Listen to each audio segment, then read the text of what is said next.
guys, it's KINO. Welcome to another video.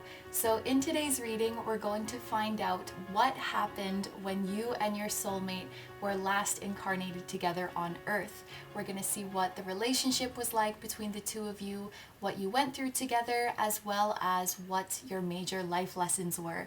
So there are 5 readings for you guys to choose from today. I'm going to show you each of the crystals one by one, and then please pick whichever one you feel drawn to the most. So number 1 is Lapis Lazuli. Number 2 is Rhodochrosite. Number 3 is Aragonite. Number 4 is Blue Lace Agate. And number 5 is Malachite. Okay, so as always, take all the time you need to pick. You can pause the video if you need to. I'm going to go ahead and get started with number 1. Hi number ones, so this reading is for those of you who were drawn to the Lapis Lazuli, and what we're going to take a look at in this reading is your last Earth incarnation that you had with the soulmate who is going to be with you in this lifetime.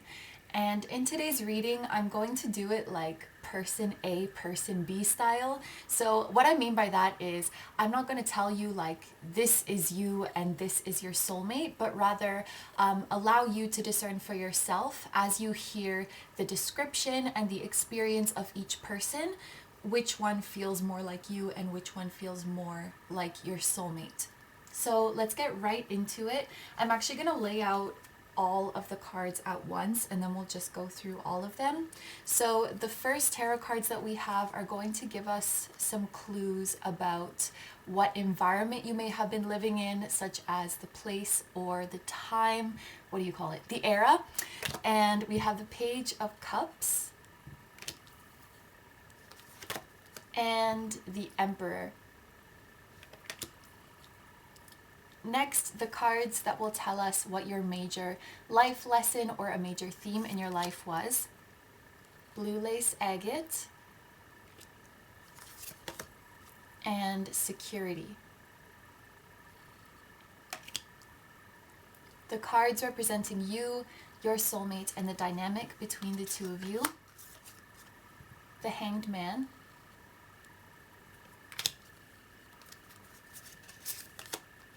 Three of Pentacles, and the Moon. And finally, the outcome of this life you had together. Happiness,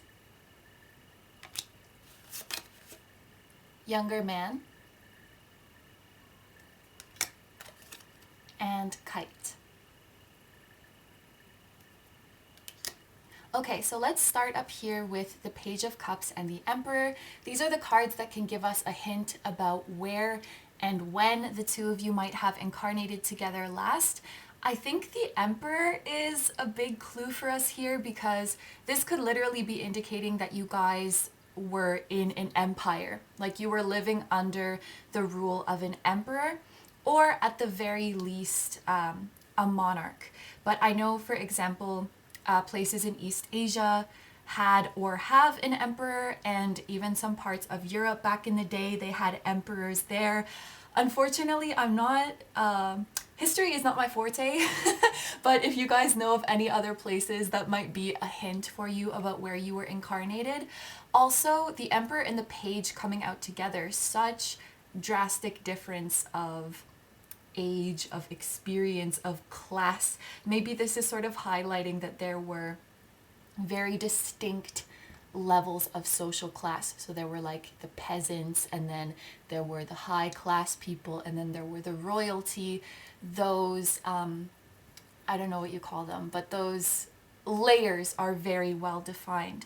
Also looking at the Page of Cups, the place where you guys were incarnated could be very well known for the art of that period. So some things that are coming to my mind are, for example, the Renaissance period is famous for its art, the Baroque period, although I'm pretty sure they didn't have an emperor, but the Edo period in Japan, for example, was famous for the wood prints. There was a lot of art made during that time, so It could be something like that, and even more so because Japan is a country that has and had at the time an emperor.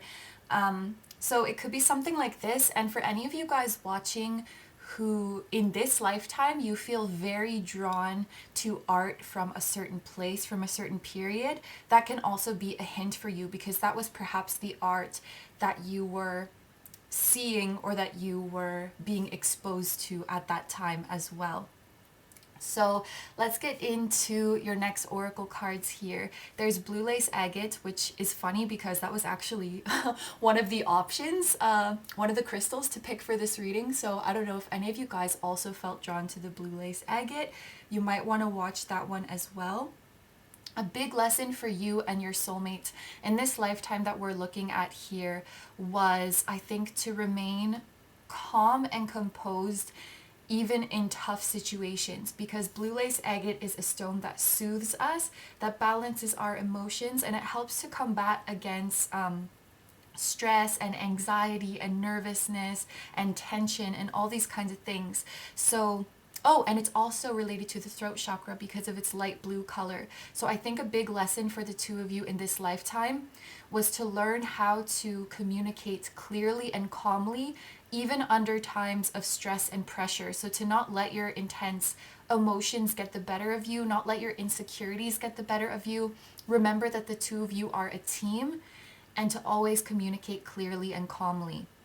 That was something that you guys really had an opportunity to learn in this lifetime. And then we also have security, which of course it can be talking about working through emotional insecurities together. But looking at this image with the cave and the fire, this looks to me like security in the sense of having your most basic needs covered, like having warmth, having shelter.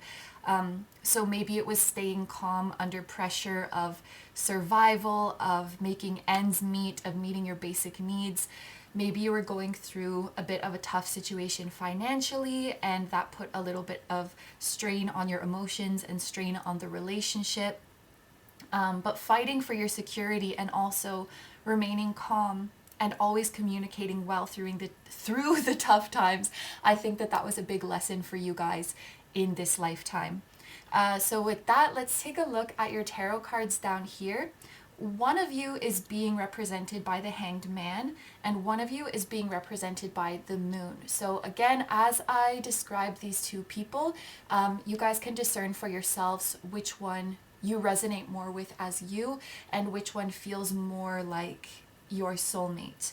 And then this card in the middle, the Three of Pentacles, is like the relationship or the dynamic between the two of you. So I will start with the Hanged Man here.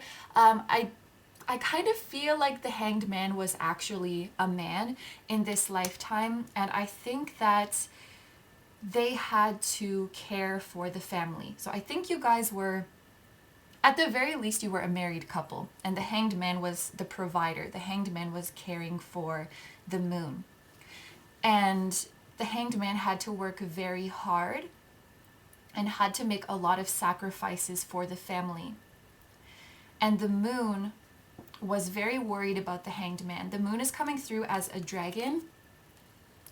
Dragons to me are very protective beings, and even in this card it looks like the dragon is protecting against these dark beings. I think that whatever the Hanged Man had to do to make ends meet, it was either very hard on them, a very demanding job. It could have even been a very dangerous job. They had to work in very harsh conditions. Maybe they had to work with some kind of sketchy people, or maybe they had to go far away to work. So there's some aspect about the Hanged Man's work that was very, very tough, and that made the Moon quite worried about the Hanged Man. Another thing I'm noticing is that both of these are Pisces cards, so the two of you might have actually been both Pisces in your past life. You also have the Page of Cups, which is a water sign too, so there's very strong Pisces energy present here. That can also tell us that this life was especially trying, like psychologically trying and emotionally trying. yeah, I feel like I haven't done justice the conditions that the Hanged Man was under. It feels like either a very dangerous job, a very sketchy job, or they would have to be away from home for a very long time, like away from home for several days or several weeks. And so the moon was so nervous for the Hanged Man's safety, but also sad because, of course, the moon wants to spend time with the Hanged Man if they're partners. The moon wants the Hanged Man to be home and to be spending quality time. It's almost like maybe when they were younger and more naive, they had this dream that they would be married and live this amazing, happy life. But then times got hard and the Hanged Man had to make this sacrifice for their security so that they could survive. And while the moon understands that and understands that the Hanged Man doesn't really have a choice, I think sometimes the moon felt upset and even could start to resent the Hanged Man, wishing that they were home more often, wishing that they didn't have to go and do this. And, you know, the moon in tarot, it can represent these feelings of insecurity and anxiety and fearing that, you know, there's more going on behind the scenes. I think the moon person would have very often had, you know, bad dreams, that something bad happened to the Hanged Man, or even sometimes, and even if they knew that it was not fair and it was not reasonable, I think the moon sometimes thought, what if there's someone else? Like, what if they're leaving for so long at a time and they say that they're working, but they're actually going to be with someone else? What if the Hanged Man has another person? Because I'm like 100% sure that this lifetime we're looking at, there was not, you know, social media or internet or anything like that where you could really check up on somebody. And maybe your only way of communicating was through literal post, or you just had to wait until you saw each other again. And so you kind of have to take the other person's word for it about what they're doing. And so I think sometimes, even though the moon wanted to be trusting and wanted to be secure, there were some little suspicions that snuck in. But there's nothing that the Hanged Man can do. And I, like, obviously doing this reading, I know that that's not the case. The Hanged Man had pure intentions to support the moon, to support their relationship and their home, and knew that the moon was upset. And so that breaks the Hanged Man's heart as well, but there's nothing that they can do about it. They have to do this to make money. It feels like their options were very limited. And so, you know, it was really hard on the moon to be understanding of that. And I can see that, you know, these past experiences could manifest in your current life as abandonment issues on both of your ends, because the moon is over here waiting while the Hanged Man is gone, wondering if there's somebody else. And at the same time, this Hanged Man is like, well, I'm gone all the time, and I know that emotionally I'm not caring for the moon in the way that I want to. So the moon could easily go and find somebody else too. So both of you in this life could experience some kind of abandonment issue. And also the issue of when you feel like something is wrong, when you feel like something isn't right, or you feel upset, when is it okay for you to speak up about that? And when do you have to be quiet for like a greater good, or be quiet for the sake of other people? That could be kind of a tough thing in this lifetime that you're dealing with as well, because you had to, in this lifetime a lot, you had to suppress your selfish, quote unquote, emotions, or suppress what you really felt, what you really wanted to do, and make sacrifices so that this relationship could work, and make sacrifices so that you could have your security. So I see with this Three of Pentacles describing the dynamic between the two of you, that you really had to work together. You really had to work together through your insecurities. You really had to trust each other. The bulls on this card, it does remind me of security. I think I'm thinking of like Taurus, second house kind of energy, feeling secure with your home, with your possessions. And bulls are also a sign of perseverance. So you really had to be patient and trusting and perseverant together to make it through this difficult dynamic. And also with the Three of Pentacles, this could represent worries of a third party as well, or worried that someone or something else was more important. You know, even if it's not another person, maybe sometimes the moon wondered, like, if this job is more important to the Hanged Man than the relationship, more important than the moon. So it was definitely a tough dynamic, but the two of you did what you had to do, and I actually see that the end outcome of this lifetime was happiness. So it is a happily ever after. You got through the tough times and ended up happily together. I also see the kite has the word vacation on it. So I do think that whatever job the Hanged Man had to do, eventually they found a way out of it. They didn't have to do that job anymore. They found something that was much better, much closer to home, and much safer, and that they could spend more time with the moon. This younger man card, it could be that there was a younger man who helped out the Hanged Man, who offered them a new job or helped them get out of their current situation. Yeah, this could be like a spirit guide who helped you guys out of your tough situation in that incarnation. But I'm also feeling for some of you that once you got out of this tough situation, you may have had a son together. So the younger man could also be a child. Especially because you have the Three of Pentacles in between the two of you, like coming together and making a third. So you got through some very tough times in your last lifetime together. I think you learned a lot of lessons about calmly discussing your feelings, of working through your insecurities together. You did it, you know? This is a situation that could have broken up many people, but with your beautiful blue lace agate, you guys got through it, and you lived a happy and I would say quite leisurely and quite abundant life after that. And I think a lot of you guys had a family. Yay! I'm so happy to see a happy ending here. Yeah, so there might be some lingering insecurities or lingering negative feelings that come from this lifetime, but I think it's nothing that you can't work through with your soulmate. You have done it before and you can certainly do it again. So I'm going to end your reading there. Thank you so much for letting me do this reading for you. I hope you have a wonderful day or night whenever you're watching, and I wish you all the best. Please take good care of yourself, stay healthy. Don't forget to like, comment, and subscribe if you feel like doing that, and I'll see you guys in the next one. Bye bye! Hi number twos, so this reading is for those of you who were drawn to the Rhodochrosite. So what we're going to look at in this reading is your last earth incarnation with the soulmate who is going to be with you in this lifetime as well.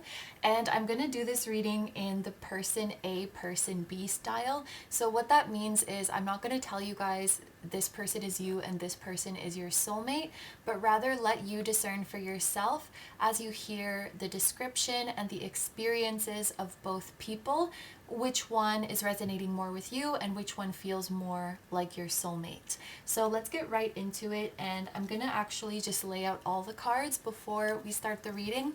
So the first two tarot cards are going to give us some clues about the time and place or the environment that you guys were incarnated in last. And we have the Seven of Wands and the Ace of Pentacles. The oracle cards that represent your major life lesson in this incarnation are Pyrite and Inner Peace.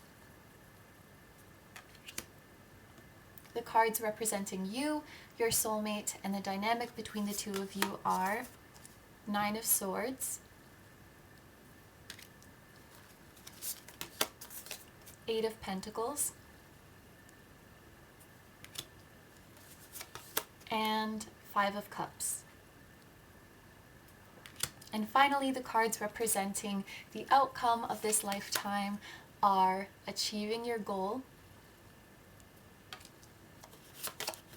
wealth, and Tortoise. Okay, so let's start up here with the Seven of Wands and the Ace of Pentacles. These are the cards that will help to give us an idea of the environment that the two of you incarnated into. Looking at the Seven of Wands, the first thing that came to my mind was actually a war, because you can see this person is fighting. They are in a battle. So you guys may have actually lived through a war in your last lifetime together. Or the other thing that came to my mind was like an economic depression or a recession, something like this. And in fact, it could even be both. But I see with the Seven of Wands that your country, your community, as well as your personal lives were very gravely affected by things going on around you. So either a war, a depression, or it could have been both going on. But I think maybe this happened when you were younger. So perhaps when you were like teenagers or young adults, around that age, because I do see with the Ace of Pentacles that the two of you lived to see things get better. So you lived to see the situation improve, you lived to see your community rebuild and the economy being restored and things really starting to flourish again. You witnessed this new beginning and this new hope. So you have been through some very hopeless times. You've also been through some very hopeful times in this incarnation. So the next cards that we have over here, let's look at this Pyrite. This is a very interesting one, and this is the first card that represents a major life lesson for you guys in this incarnation. So Pyrite is often referred to as Fool's Gold, and in this deck it's represented by the number 45, which when you add up the digits 4 and 5, it equals to 9. And 9 is the number about seeing the bigger picture behind things and getting a greater perspective behind your experiences. And so paired with the Inner Peace card, I think a big lesson that the two of you learned in this lifetime is that material things and superficial things will never truly make you happy. It's sort of like this all that glitters is not gold sort of message, and what will really make you happy at the end of the day is your peace of mind. It's your mental state, taking care of your mental health and having loved ones in your life. What makes you really happy at the end of the day is living peacefully with people whom you love and care about. And you definitely had each other in this lifetime. Honestly, I'm not sure if the two of you were romantic or if you were just really good friends. I don't think it matters. I think you loved each other very much regardless. And I think these two little fishies are representing you and your soulmate swimming through your lifetimes together. I think the two of you have had very many incarnations together. Of course, we're looking at an Earth incarnation right now, but you may have incarnated together in many different places, on many different timelines. And the message that I'm getting is like, when you find each other in a lifetime, you know that everything is going to be okay. Even if you're going through the worst situation, if you find each other and your souls recognize each other, you know that you're good. You know that you have each other's back. So it's a really, really special bond that you share. And, you know, you guys have lived through it all. Like, you've been through poverty, sneaking ahead here. You will experience wealth in this incarnation. So it's like, you've been poor and happy, you've been poor and sad. You've been wealthy and happy, you've been wealthy and sad. And so you know very well that your material possessions, your financial situation, these superficial things really have no bearing on your happiness. It all comes down to your inner peace, and it comes down to having love and support and people you care about around you. That's what is most important. So this is a lifetime where you really got to see that. And in fact, there may be recurring themes of this in your current incarnation as well. So if any of you guys watching do struggle with, you know, worrying a lot about material things, worrying a lot about anything superficial really, not just money, but things like your appearance or what people think about you, or validation or getting likes or anything like this really, that could be a lesson in this lifetime too, getting the greater perspective that these things are just surface level. These things are just, it's ironic because while many of them are tangible, they really aren't real. And what is real is on the inside. So this may be a lesson for your soul in this current incarnation as well. So let's go down to these tarot cards here. One of you two is represented by the Nine of Swords, and one of you two is represented by the Five of Cups. So just to make things easier, I will refer to the two of you as the fox and the shark. And so as I'm describing these two people and what they have been through, you guys can discern for yourselves if you're resonating more with the fox or with the shark.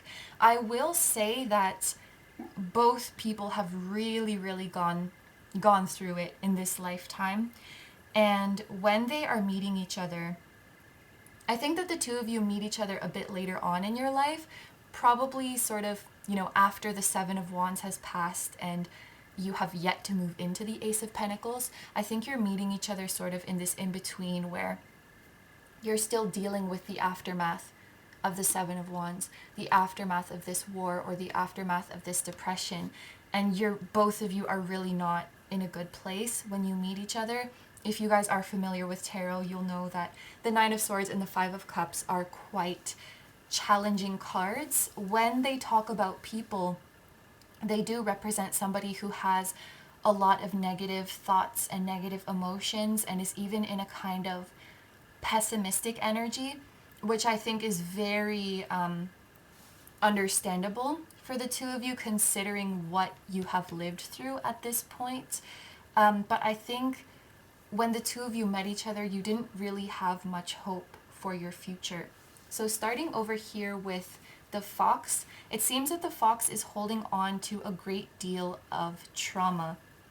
So if you guys are resonating with living through a war, like if you've seen for yourself that you've had some past life involving that, or that message just resonates with you, I'm feeling that the fox would have been the one who actually went to fight in the war. And the fox saw a lot of things that they shouldn't have seen, did a lot of things, or had to do a lot of things that they didn't want to do, that nobody should ever have to do. And is now carrying a lot of anxiety from that and trauma from that. The Nine of Swords can also represent, you know, somebody who can't sleep because they are so tormented by their thoughts.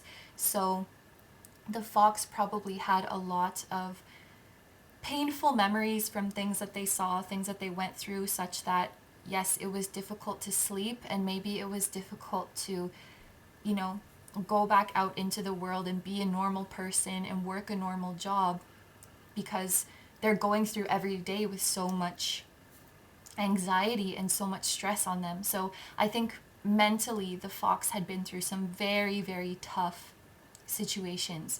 Now, as for the shark, the Five of Cups is more of like a heartbroken or a sad kind of energy. So I think that the shark would have been through some great loss.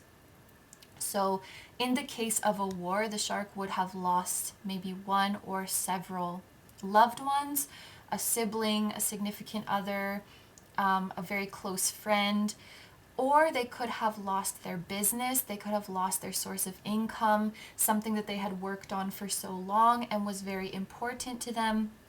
The shark has been through a lot of loss like this, and so this puts them in a more sad and heartbroken sort of energy. But you can see that the two of them have both gone through some terrible experiences, and at your meeting, I feel like both of you are at a sort of low point together. But the card that is in the middle here is the Eight of Pentacles, and I'm remembering that previous message of when the two of you find each other in a lifetime, you know that everything is going to be okay. So what I'm seeing here is two people who had almost given up, like really lost hope for their future. I see the fox over here feeling like they won't be able to live a normal life. They won't be able to live free from these memories. They won't be able to move past what they have seen and what they have done, that they will be haunted by this forever. And the shark is feeling like with everything that they've lost, they're never going to feel true happiness again, or they're never going to feel true love again. So looking into their future, both the fox and the shark are seeing a really dark place. But when they come together, their souls immediately recognize each other. And it's this feeling of like, I am no longer alone.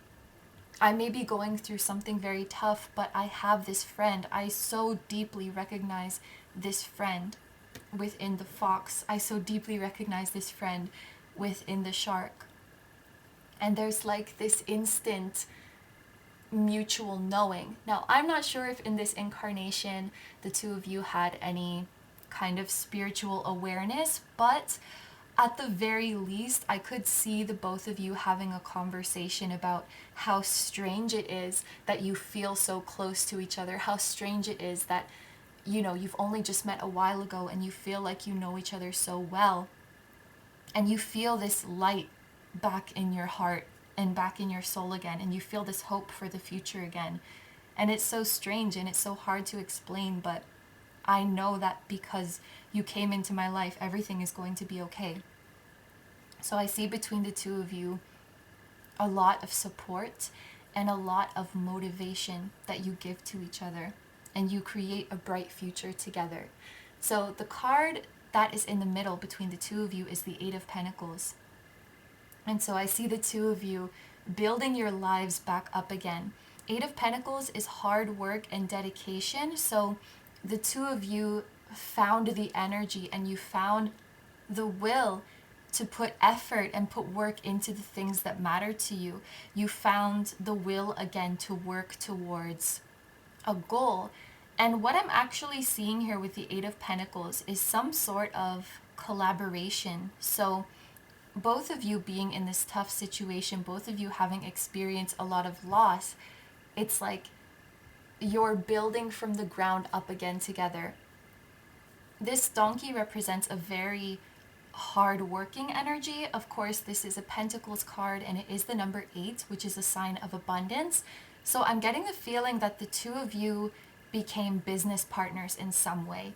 You came up with this idea together to build towards a happier and wealthier future, and you kind of felt like, okay, we have nothing to lose, so you pour everything you have, like every last penny, every last bit of effort into this idea, into this business, and you work really hard on it every day with the newfound motivation and hope that you have given each other, and you completely turn your life around, you completely turn your future around.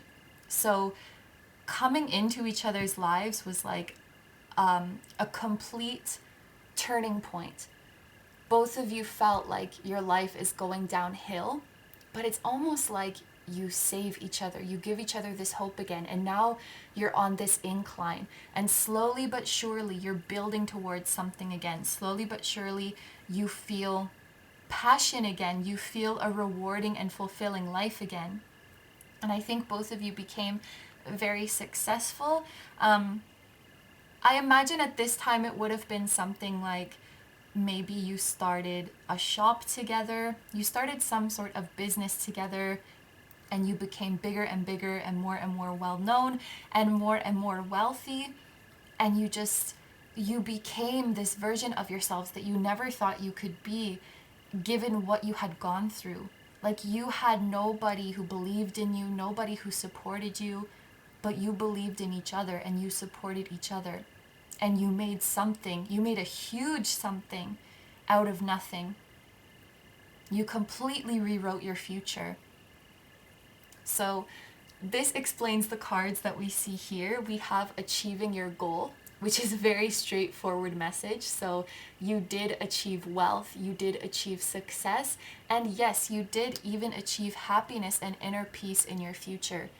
When you really felt that you wouldn't be able to, all you needed was like to believe in yourself. All you needed was a supportive connection to remind you how valuable and how worthy you still are.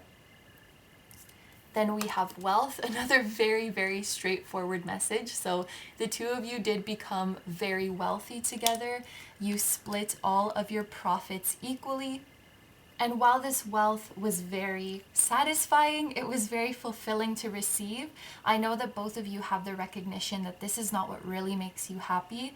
And what really makes you so happy and proud about this is how you believed in yourselves and how you worked together to create something amazing. And you realize that it's not wealth and abundance that creates peace of mind, it's the other way around. As you find your peace of mind again, as you find your confidence again, then it reflects outward and you create wealth and abundance outwardly. So this was quite, number 9, learning the bigger picture. And 9 is a very spiritual number as well. So you did come to quite a spiritual revelation in this lifetime together. And your final oracle card is Tortoise, slowly but surely getting ahead. And I love this too. Like the two of you slowly but surely building up your lives, building up your future together. So your soulmate in this lifetime, the two of you may collaborate on something together. The two of you may be business partners, or you may creatively work on something together. You may have a kind of joint mission.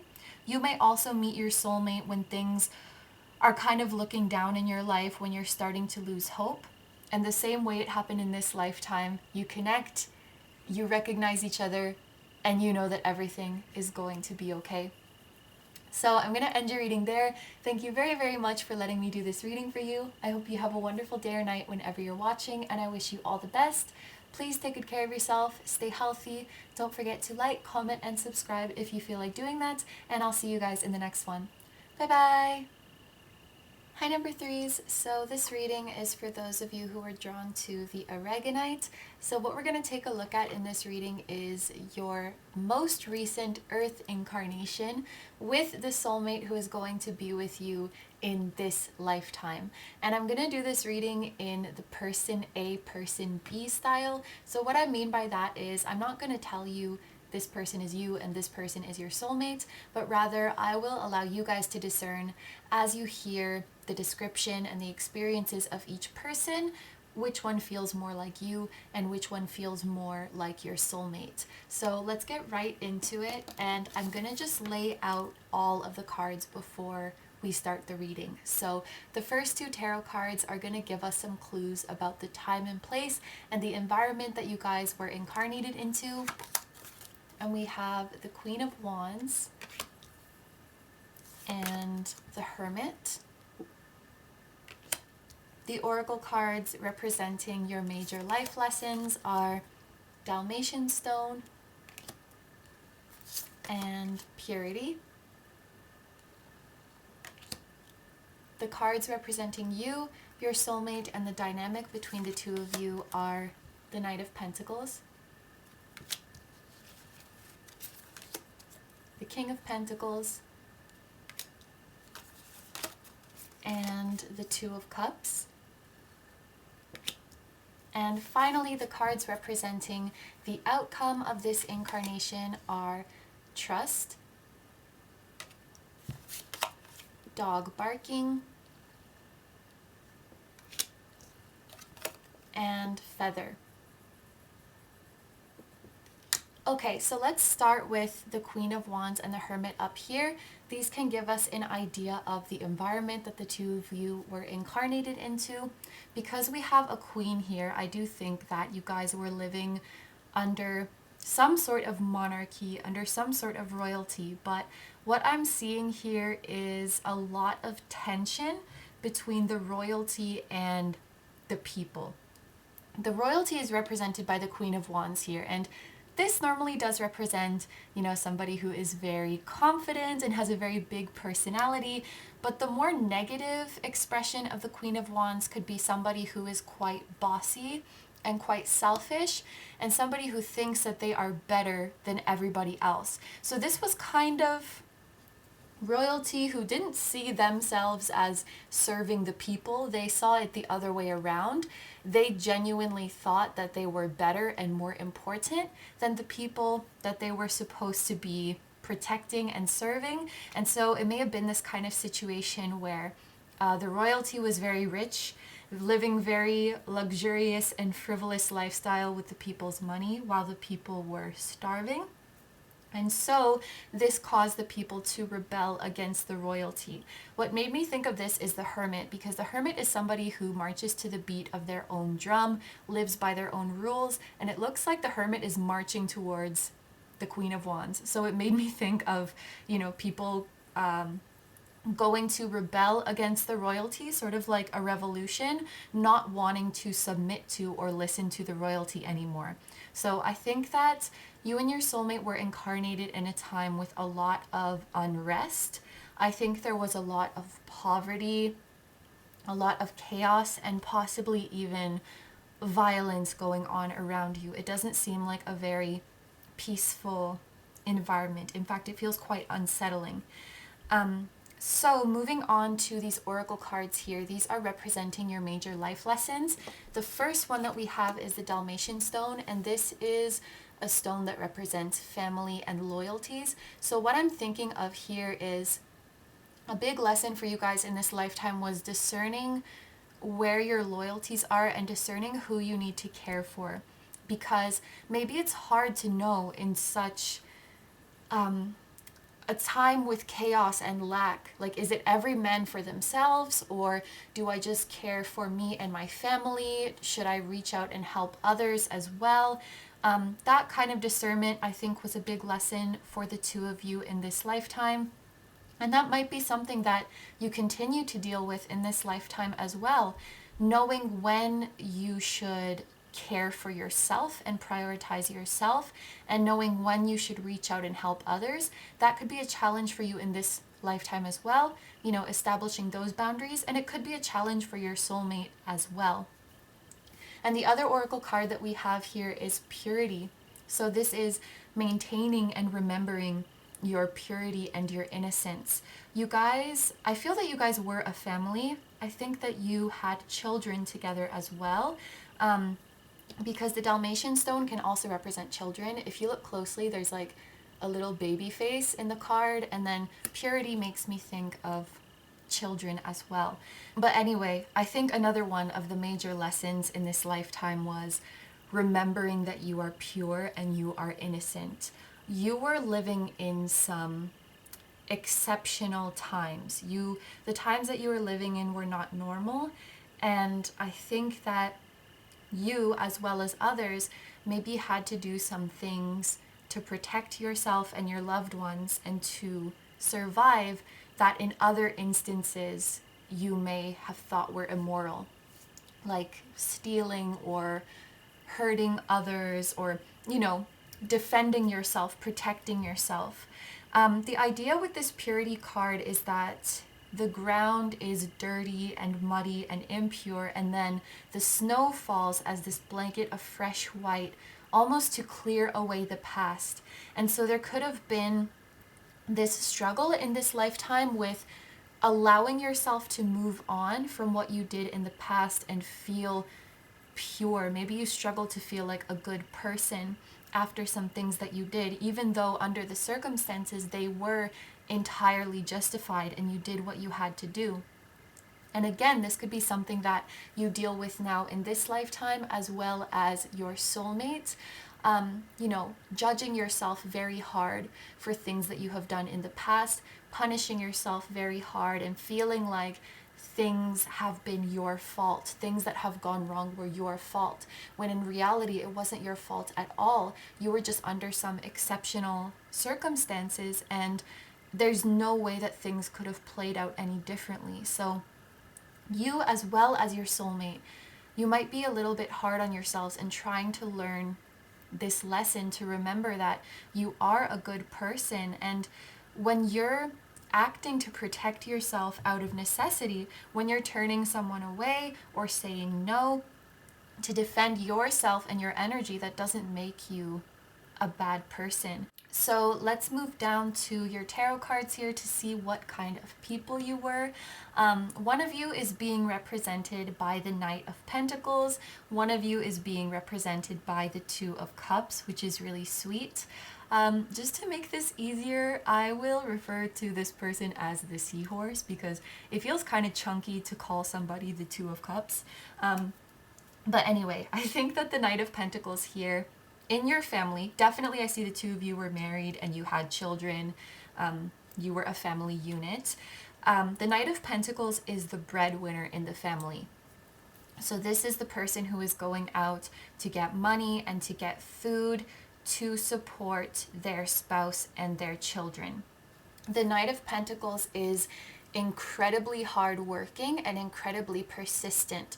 No matter how tough things get, no matter how hard the Knight has to exert themselves, they don't take their eyes off of their goal.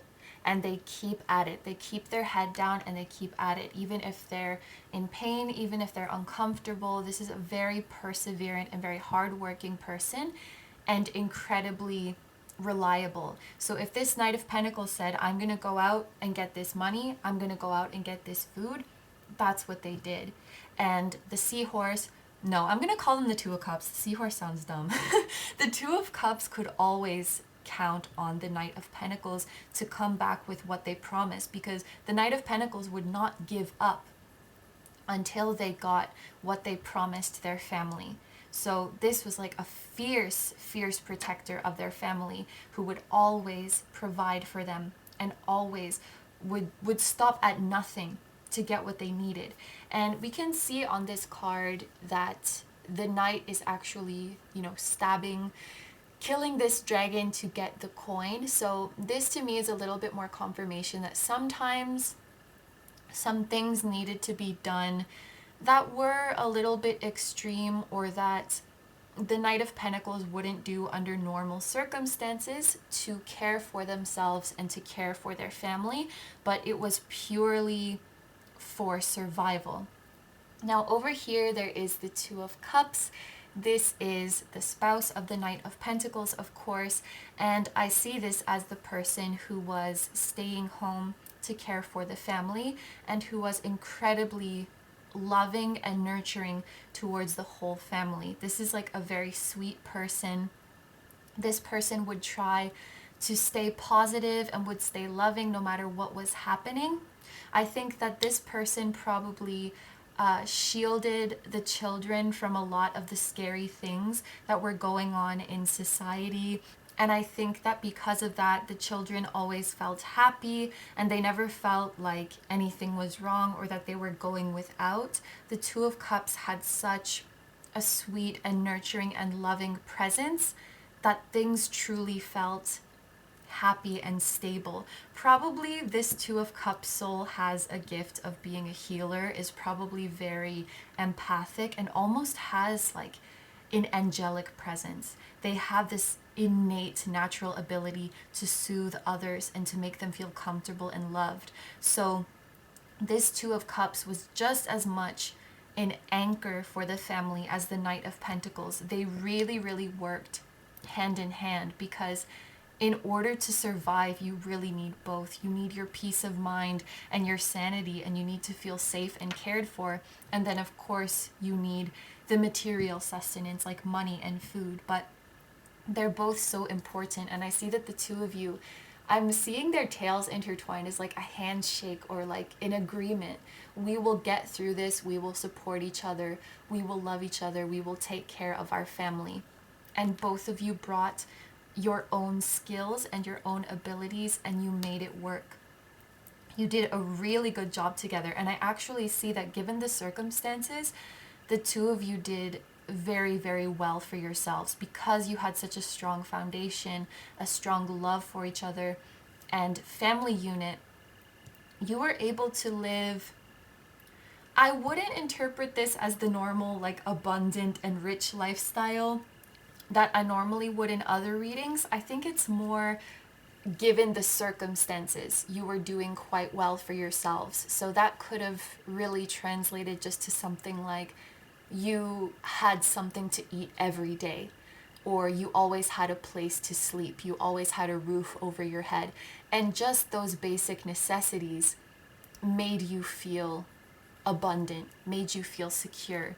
And it may sound cheesy, but because you had so much love for each other, you had such a loving family, that enough was to make you feel like kings, make you feel like royalty. The emotional fulfillment that you had from having each other really, really did make you feel abundant. But yes, from a material sense as well, because this Knight of Pentacles was like relentless in their pursuit for support and sustenance. Your family unit was doing quite well compared to some of the other people in the society. I don't think you guys were rich or high class by any means. It doesn't really feel like that. But because you were so hardworking and you were so supportive of each other, you just did a very good job. Now, I also see with this King of Pentacles representing the dynamic between the two of you that you were very, very generous. You're very good people all around, like not just to each other. So if anybody ever needed help, if anybody was ever in need, such as, you know, other extended relatives or even your friends, you would share with them. You would share what you had to eat with them, or you would give them a little bit of your money, or you would give them you would tip them off, I think is a word, like give them information about, oh, I know where you can get some food, or I know somebody, if you do this for them, they will give you money. You kind of gave them that information so that when they were struggling, they could go and help themselves too. So you were very generous in that way, because I think, judging from the feeling of the beginning of the reading, I think that many people were of the mentality of like, it's every man for themselves, and like, I'm not going to help anybody, I'm just going to care for myself.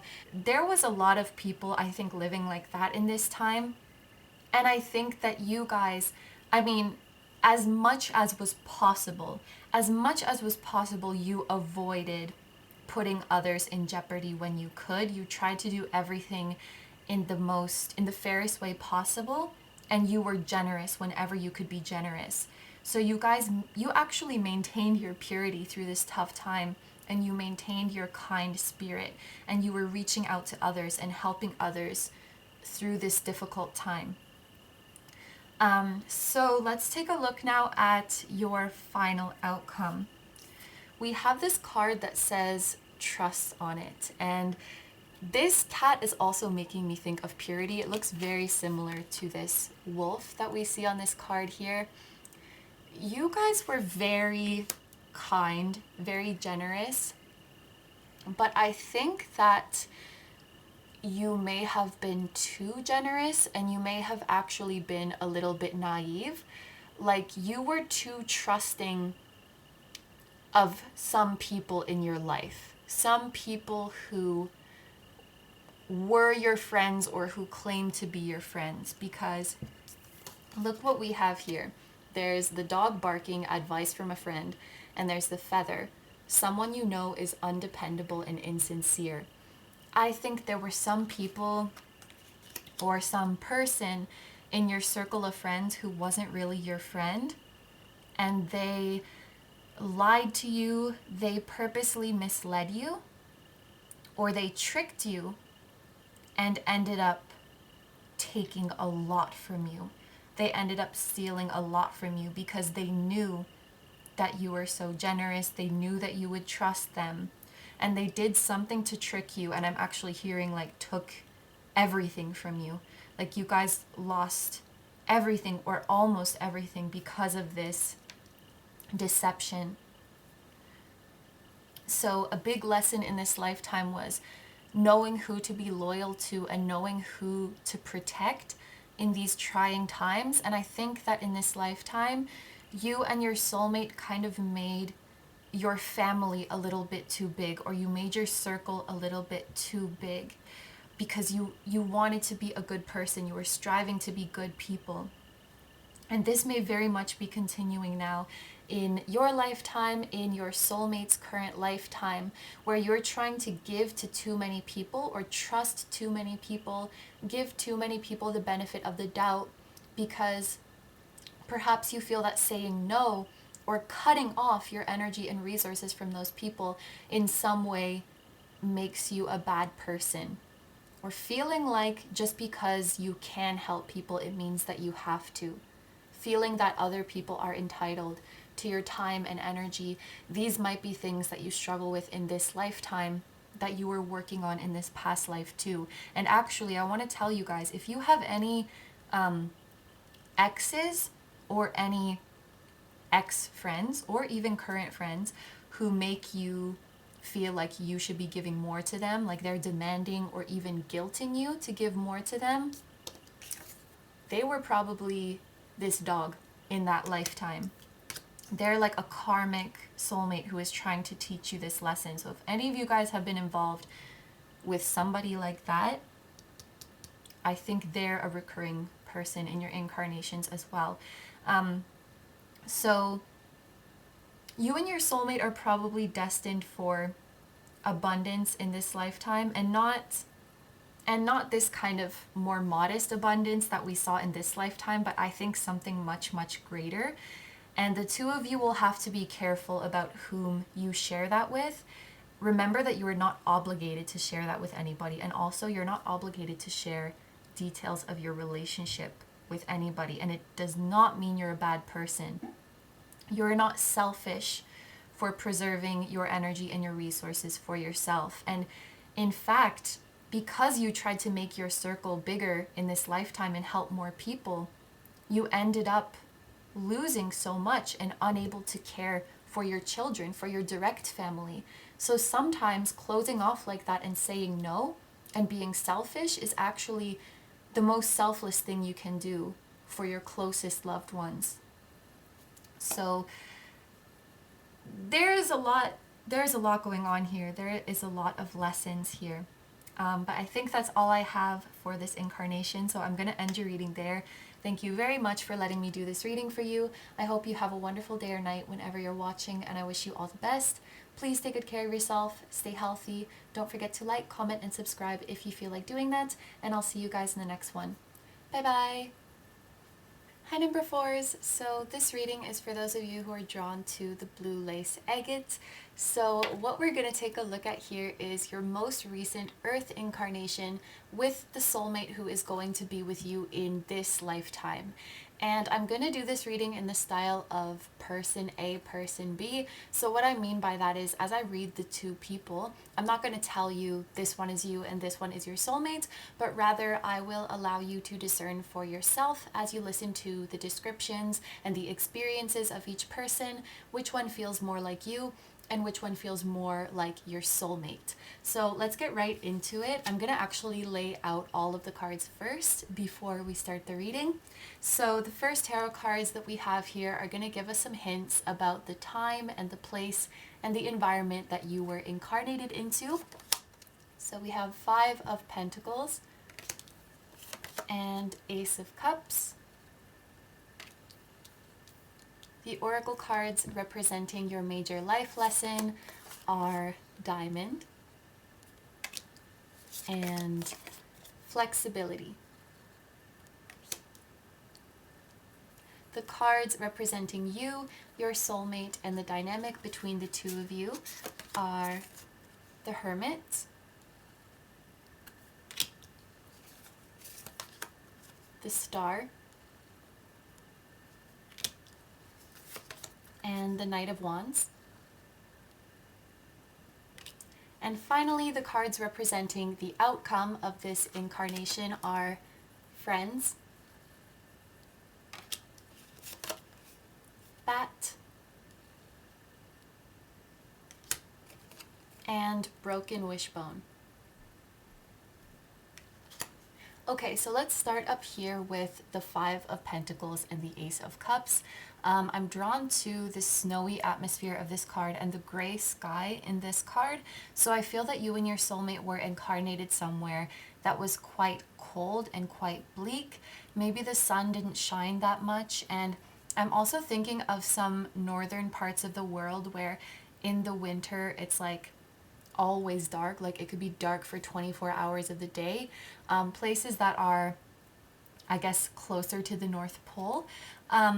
The part of the world that's coming to my mind is like Northern and Eastern Europe and Northern and Western Asia. I know that's a very broad area. It is a general reading, but yes, I think it was somewhere cold. And at the time where you guys were incarnated, I think that the village or the community that you lived in was not the most affluent. So I think there were a lot of people who didn't live with much possessions, who didn't live with much money. And even compared to like surrounding cities, surrounding villages, it seems like the place where you were had it a little bit rougher. But at the same time, I think that people were very happy. I think people didn't really feel like they were missing anything because perhaps people didn't even know that they were missing something. So the community that you lived in was actually quite cheerful. People were very friendly. People were very helpful and generous. I'm seeing this with the Ace of Cups. There's like material lack, but there's emotional fulfillment. There is joy and bliss and peace here. I'm thinking that the place that you were living may have been very religious. Like the vast majority of people were religious, and so they believed in a higher power, and this could be something that definitely added to their happiness as well. Having something to believe in, having this idea of, you know, a loving higher power and a loving heaven that was waiting for them. And like I said, I think people were very kind, compassionate, friendly, and very grateful for what they had. So I think on the inside, everybody did feel very abundant and very much so overflowing like this cup. Looking through this spread, I am not sure that you and your soulmate were necessarily romantic. Some of the piles throughout these readings, it was definitely the case. This one could go either way. It could be a romantic or a platonic relationship. So please take that how it resonates. It is general, so there will probably be both in this group. But yeah, this is what I see for the time and place that you guys were living in. So let's move over to these oracle cards here to represent your major life lesson. There's diamond and flexibility.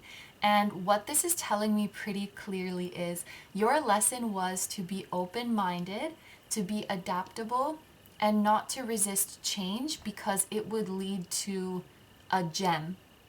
So in this lifetime, I feel like you and your soulmate came up against a major change in your plans. Like something went completely off the rails, something very unexpected happened, but instead of forcing things to happen another way, you sat in the new situation, you sat in your new circumstances, and you opened up your mind and thought about what you could do under these new circumstances. And you guys came up with a genius idea that brought you a ton of abundance. This is like a rags to riches story here.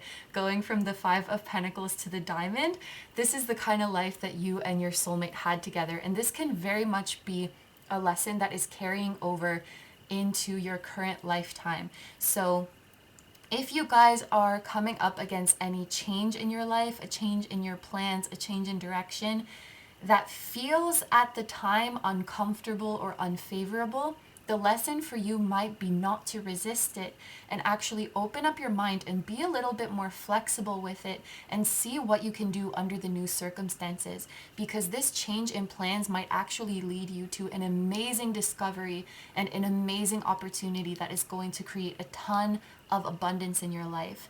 I'm also looking at the number 2 that we have here, of course, reducing the number 20 to the digits 2 and 0, adding up to the number 2.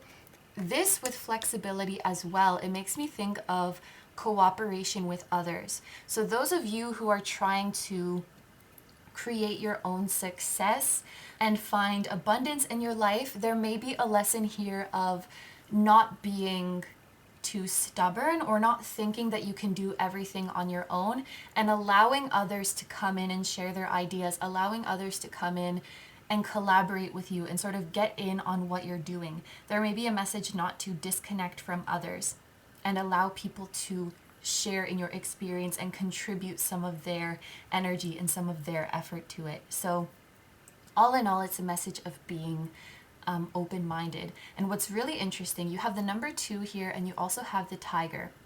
And I actually have, it's in the Wild Unknown Tarot, that the High Priestess, which is the number 2 card, is represented by the tiger.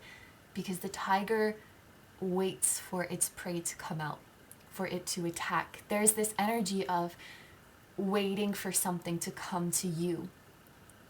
And the more flexible you are, the more open-minded you are, the more you allow for the universe to bring these opportunities and to bring these ideas to you. You become in this open and receptive state where the universe is able to offer you more possibilities. So this is a lesson for you guys in this lifetime that we're reading here, and I think in your current lifetime as well. It could be a lesson for your soulmate too, not to get so stuck in your ways or think that you know what's going on or think that you know everything, because when something unpredictable is happening, that could be the very moment that you're on the verge of finding your diamond. Okay, so let's get down to these tarot cards here. This represents you, your soulmate, and the dynamic between the two of you. One of you is coming through as the Hermit, and one of you is coming through as the Knight of Wands. So as I talk about these two people, you guys can discern which one you are resonating more with and which one feels more like your soulmate. So like we talked about a little bit here, you guys were shaken out of your daily lifestyle and your daily routine by some unexpected event that led you to an amazing discovery. Okay, let's start with the Hermit. I actually think that the Hermit in this lifetime was significantly older than the Knight of Wands. Now, that doesn't mean the two of you weren't a romantic couple, but I just think there was a significant age gap because the Hermit feels older, more mature. The Knight of Wands feels more young and energetic and like this kind of thing. So, okay, let's start over here with the Hermit. I'm just looking at this Hermit holding the glowing ball in its hand, and I think the Hermit is the one who was sort of the brains of the operation. I think the Hermit might have been the one who came up with this diamond idea. What it feels like is an invention. I think that the two of you invented something and you made this invention widespread. It was completely revolutionary. It was completely innovated. It was like nothing anybody had ever seen before. And I actually feel that you two were souls that came from a place that was much more advanced than Earth.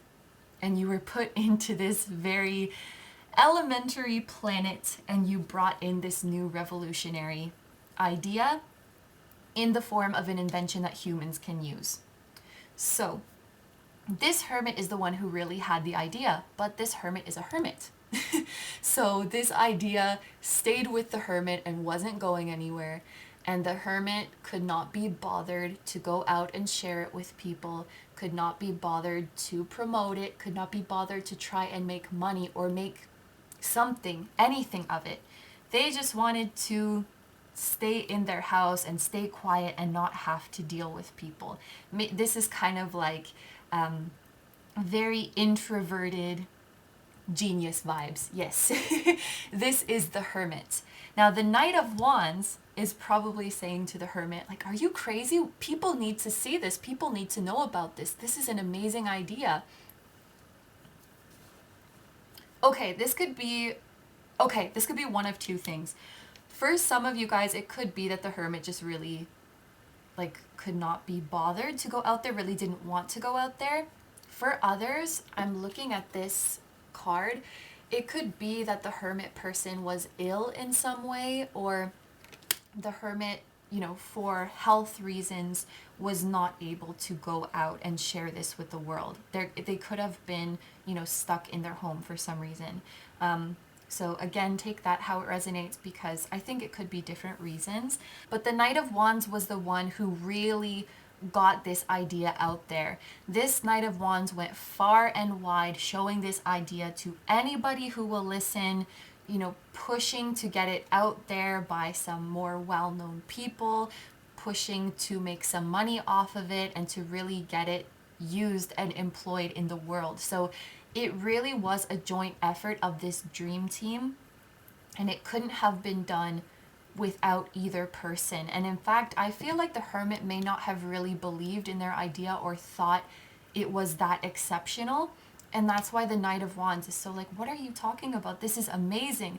The Knight of Wands is the really positive and enthusiastic one who really believed in the idea and who kept supporting the Hermit and who kept pushing the Hermit to keep going when I think the Hermit didn't really believe in themselves or didn't really believe in the idea. And the Knight of Wands is really like the strength behind the mission, the one who really pushed for it to get it out there and to have it known. And that took a lot of energy, that took a lot of stamina, that took a lot of hope and perseverance. So this Knight of Wands is like huge fireball, firecracker energy, and such a warm and brilliant spirit. The Knight of Wands really did that, really went out there and made it happen and never doubted themselves or doubted the Hermit. So without this Knight of Wands, the Hermit's idea would have never seen the light of day. So they both worked incredibly hard to get this invention out into the world, and I think this is why the two of you have this star representing the dynamic between the two of you. You guys are really a dream team. You guys were sent from some more advanced world, from a civilization of much more advanced souls, to help this struggling planet Earth, to help bring us something that would be enlightening, that would help us in our lives. And this could be something, you know, that we are using in the world today. You guys were like game changers in this lifetime. And actually, some of you and your soulmates are like notable figures. Your name would be credited as, you know, if you search the inventor of XYZ, you would find the past incarnations of you and your soulmate who made this happen. That is very much the case for some of you. For others, I am sorry to say, I think somebody else might have gotten the credit. Like this Knight of Wands was out here pushing the idea so much, trying to get it out there, and somebody else maybe kind of took it and ran with it and is now credited as the inventor of it, but really it was the Knight of Wands and the Hermit who invented this thing. You know, this happens in history sometimes where the wrong people get credit. That might be the case for some of you, where you were truly the force behind this, but if you were to search it, it will go to somebody else. But either way, you guys, with your idea, like the star is Aquarius energy. It's the innovator, it's the revolutionary, it's the humanitarian. Your creation, your invention did and has and maybe even continues to make a tremendous difference in the world for so many people. This is really, really cool reading. I really like this one. Okay, so let's look over here. These are the cards that represent your final outcome. And you have friends. So this could be a sign that the two of you were just friends. But I think that this is actually, it's also talking about your friendly helpers in the divine realm. I think this is representing you guys who are doing the work, but you're divinely guided by these spirits. So these could be members of your soul family, souls who are with you incarnated in the other world from which you came to Earth. And they were sort of whispering in your ear, guiding you through this journey, getting you to follow your intuition, and, you know, helping you to fulfill your mission on Earth. Now, as for the other cards, we have take care, enemies are working against you, and wish will not be granted. So I feel like there were some people who tried to stop you. There were some people who tried to stop you from making this happen, but they couldn't do it. The enemy's wish was not granted because you had this divine support. Now, even though maybe some of you got a lot of the credit taken away from you, your biggest wish after all was just to get this out in the world so that it could help people. And that was certainly fulfilled. So even if there were negative forces working against you, they were no match for you and your divine support, and you were successful in your mission. And regardless, I think you guys did actually end up making a lot of money. It could be like you sold the idea to somebody else and somebody else got the glory. But whatever it is, like, you guys got your money. You guys got your diamond, and you did live a very abundant life. And I actually want to say something about a lesson that might be carried over into this lifetime. Friends who start to act differently when things are going well for you and when you start to become successful. You might have some friends who, they're your friend when things are going bad for you. They're the friends who want company for their misery. But when you start doing well, and when you start succeeding, and when you start thriving, suddenly their attitude changes. This can be something that happened in your last life, and something that is happening or is going to happen in your current life, and to your soulmate as well. You guys are going to find amazing abundance in this life through a change of plans. Pay attention to how people react to this. You know, if you start to get comments from your friends about why the sudden change, why are you doing this now? I thought you wanted to do that, and trying to keep you on the old path, or starting to act jealous, or starting to make these kind of like what is it called? These comments out of left field that are kind of passive aggressive or backhanded compliment kind of vibes. Just pay attention to this kind of thing. People get uncomfortable around brilliance. Well, some people do. Some people get uncomfortable around brilliance because it makes them feel insecure. So just pay attention to how people, especially friends, are treating you when you become more flexible and you start changing and you find this diamond, because that will reveal to you who your friends truly are. Okay, so I'm going to end your reading there. Thank you very, very much for letting me do this reading for you. I hope you have a wonderful day or night whenever you're watching, and I wish you all the best. Please take good care of yourself, stay healthy. Don't forget to like, comment, and subscribe if you feel like doing that, and I'll see you guys in the next one. Bye-bye! Hi, number fives. So this reading is for those of you who were drawn to the Malachite. What we're going to be taking a look at here is your most recent Earth incarnation with the soulmate who is going to be with you in this lifetime. And I'm going to do this reading in the style of reading for person A and person B, rather than saying this person is you and this person is your soulmate. And that will allow you guys to discern for yourselves, as you listen to the descriptions and the experiences of each person, which one feels more like you and which one feels more like your soulmate. So let's get right into it. I'm actually just going to lay out all of the cards before I start the reading, and these first two tarot cards here are going to give us some clues about the time and place and the environment that the two of you incarnated into. So we have the Two of Pentacles and the Eight of Cups.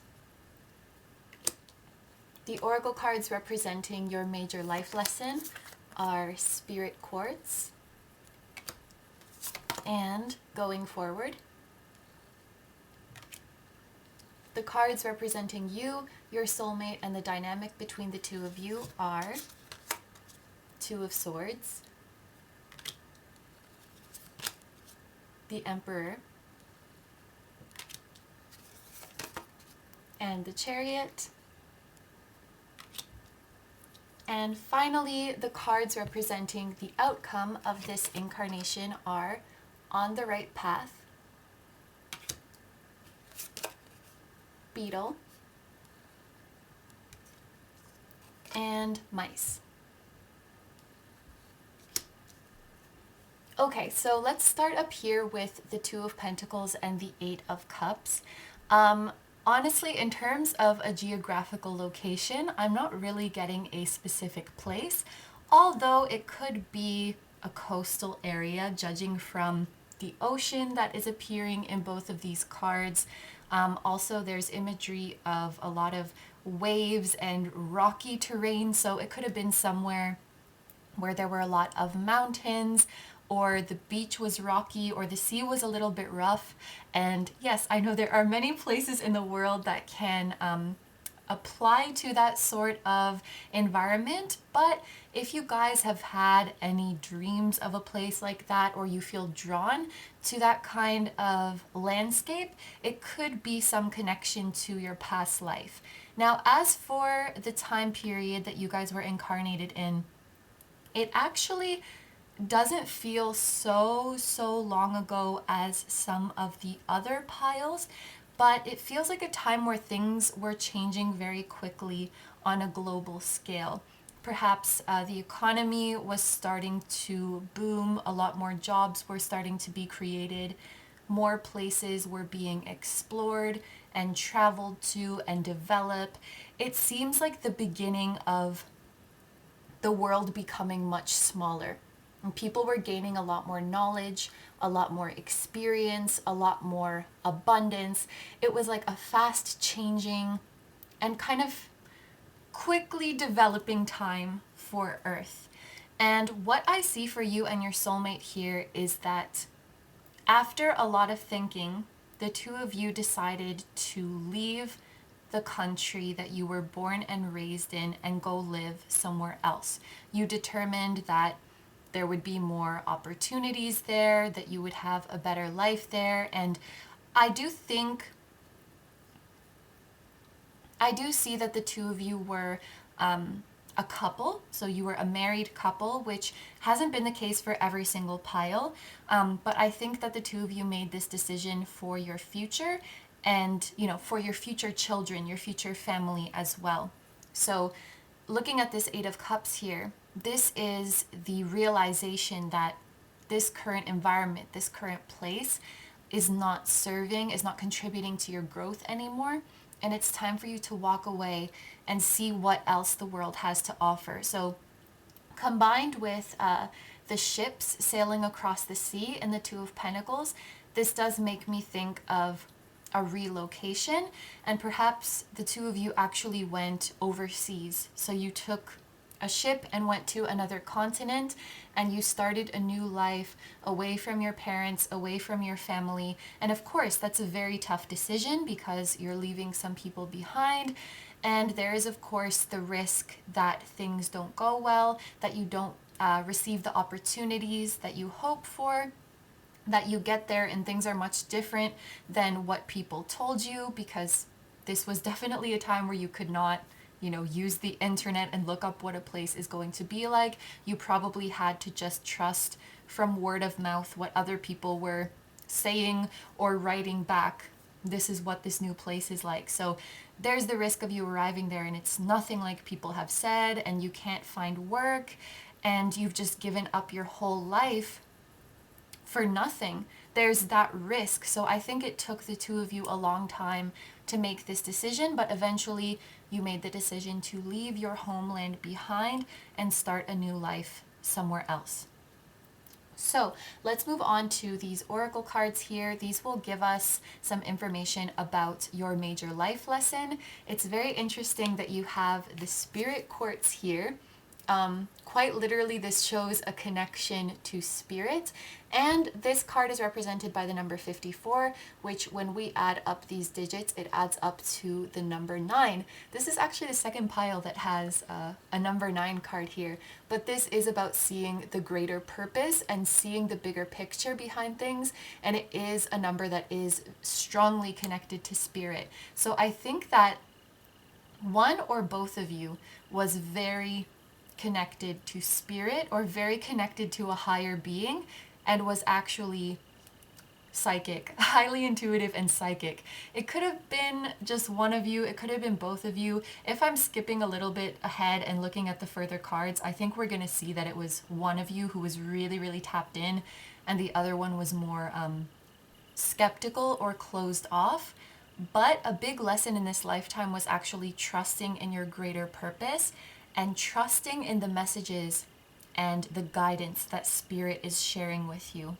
And your other card is going forward, which is very similar to the Eight of Cups. You guys made a very brave move here. You guys, you know, it must have felt very risky, it must have felt very scary, but this was where spirit was calling you. And your lesson in this lifetime was to keep moving forward, keep moving towards your highest potential, keep moving towards this sunny horizon, and trust that spirit is protecting you. Your number 9 is broken into the digits 5 and 4. 5 is about change, embarking on new journeys, and 4 is about being protected. So, putting these together, it's like spirit is protecting you as you go through these transitions. And this is what you learned in this lifetime. So, as scared as you were, I can see that everything turned out beautifully. This lush terrain here is definitely making me think that the two of you had a very prosperous future. And it was because you listened to that divine guidance and you listened to your gut and you moved forward. And so this could be a lesson that has followed you to your current lifetime with your soulmate as well. Both of you will have this lesson in your life of trusting your intuition, trusting that the divine is never leading you astray, and moving forward. Even though it feels scary, when it feels right, when it feels like it's time to go, you go. So you don't get attached anywhere and you don't get scared of change or scared of the unknown. This is going to be a big lesson in your life. And I'm actually hearing for a lot of you guys, in your past life, you took this leap together. In your current life, it might be that you are separate and taking this leap and finding each other as a result. I think this is going to be the case for a lot of you, but spirit is going to play a very big role in your life if you are open to spirit's guidance. Okay, so let's move down here to your tarot cards. One of you is being represented as the Two of Swords, and one of you is being represented as the Chariot. I think it's kind of weird to call somebody the Two of Swords, so I'm gonna refer to these two people as the Chariot and the Owl. It's just easier to say. So I actually do think that both of you are psychic, and both of you were psychic, but the Chariot was a lot more open to this connection. The Chariot was accessing their intuition and their psychic insights a lot more, whereas the Owl was the more skeptical one for sure. The Owl was more of the logical and rational thinker. They did have an intuitive gift, but I don't know if they used it or even acknowledged it that much. I'm even getting a message that this may have been a time where many people were religious, but the Owl didn't really believe in that kind of stuff, didn't really believe in a higher power, at least at first. Maybe after all of this went down and this transition went so beautifully, maybe the Owl did start to believe. But at first, I think they were very skeptical, and I think they kind of had their guard up. The Owl seems like the worrying type. I just got that image of how owls can turn their heads around like 360 degrees. The Owl might have been the type of person who is always looking over their shoulder, feeling like, something's gonna sneak up on them, or, preparing for the worst, always preparing for the worst. The Owl was like this kind of personality. And then the Chariot, this was the more emotional, more spiritual type. At this time, it might have been that the Chariot was religious, so this connection to spirit, they may have felt like it was a connection to God, a connection to an archangel or a saint that they felt very connected with. It could have been something like that as well. But they were the one who was really tapped in and really open to it in this lifetime. And that might be another thing that follows you into this lifetime as well, where like one of you is very spiritually aware and the other one, while they are psychic, they're kind of closed off to their abilities. And that doesn't necessarily mean that the one who's awakened in this lifetime was the Chariot in the past life. It could be switched around, so I'll just mention that. But this feels like it was the Chariot's idea to leave. It was the Chariot's idea to move.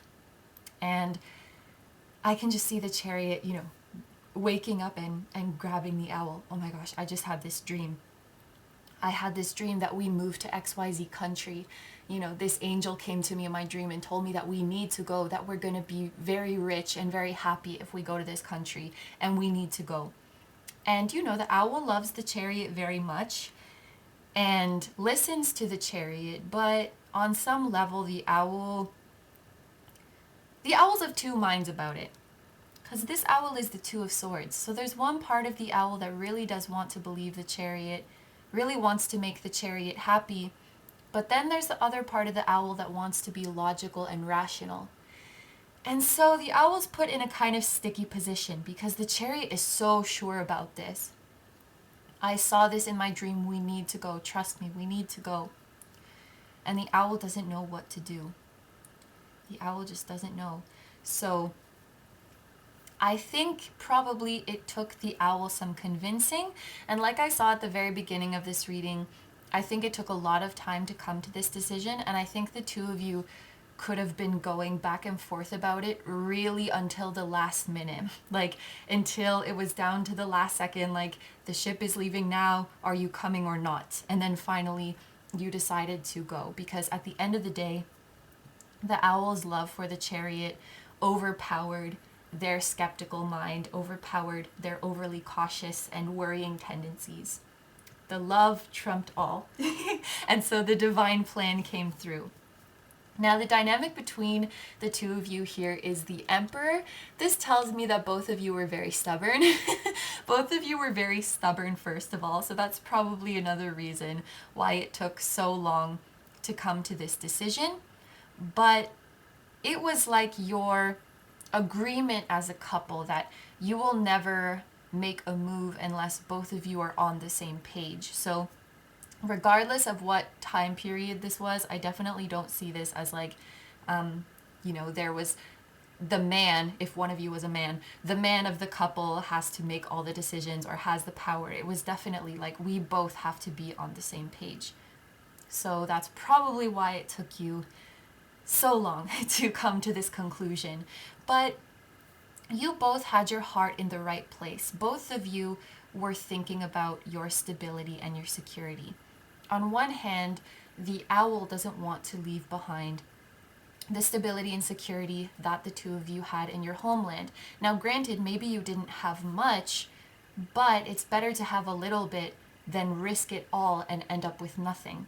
So the owl was thinking from that more cautious and conservative perspective. But the Chariot, and the Chariot's about really fast and intense, really big leaps forward, really big progress. And so the Chariot's like, come on, let's go for it. Because the Chariot knows that the biggest stability and security is on the other side. So you both had, the desire for stability and security in your hearts, but you just kind of saw it in different places. Also with the Emperor is the idea of family, of taking care of your family. So probably the owl's concern was like, what about our parents? What about our other family members? What about our friends? Are we just going to leave them behind? They want to stay and care for the family that is already existing, while the Chariot is thinking about what is best for the family that they're going to create from now on. So what is best for the future children? So again, they're both concerned with family, but they're just seeing it in different ways.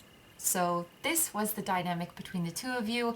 Obviously, eventually you went with the Chariot's idea, you went with Spirit's idea, and you made this transition. You went forward, you became the Eight of Cups, and you left your previous homeland behind.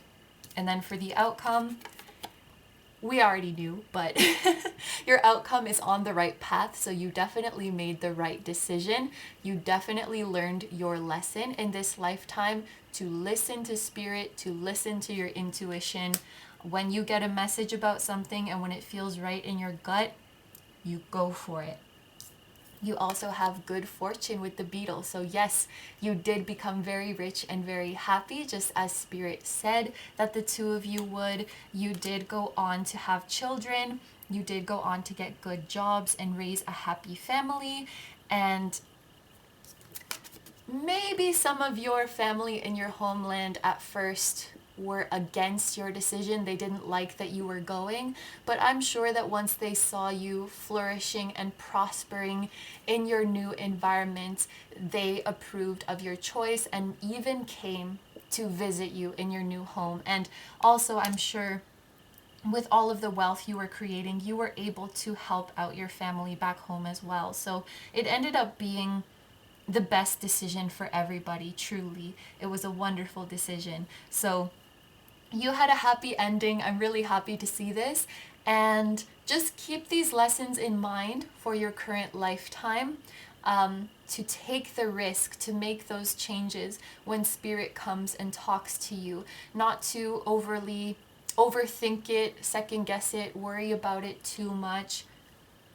And also, regardless of what people say, if you know in your heart for something to be true, don't let any of this discord among friends or family or anybody's opinion keep you in the way of your destined path. So remember that in this lifetime too. And remember that this can help with your soulmate union as well. Okay, so I'm going to end your reading there. Thank you very, very much for letting me do this reading for you. I hope you have a wonderful day or night whenever you're watching, and I wish you all the best. Please take good care of yourself, stay healthy. Don't forget to like, comment, and subscribe if you feel like doing that, and I'll see you guys in the next one. Bye-bye!